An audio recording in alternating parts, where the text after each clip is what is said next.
اللہ الرحمن الرحیم۔ السلام علیکم ورحمۃ اللہ وبرکاتہ۔ Welcome to online Quran lesson. Dear student, آج ہم حدیث شریف نمبر 8 پڑھیں گے۔ حدیث شریف نمبر 8 میں ہے آپس میں رحم کرو۔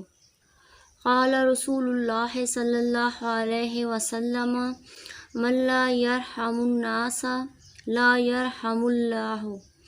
ترجمہ ہے، رسول اللہ صلی اللہ علیہ وآلہ وسلم نے فرمایا، جو شخص لوگوں پر رحم نہیں کرتا اللہ تعالیٰ اس پر رحم نہیں کرتے۔ درس نصیحت ہے، رحم کرنے والوں پر اللہ بھی رحم کرتے ہیں۔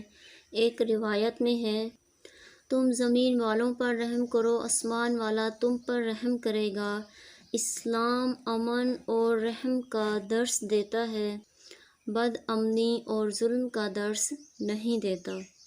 اگر آپ کو یہ حدیث اچھی لگی ہے تو آپ نے چینل کو سبسکرائب اور ویڈیو کو لائک کرنا ہے۔ انشاءاللہ تعالی نیکسٹ ہم حدیث شریف نمبر 9 پڑھیں گے۔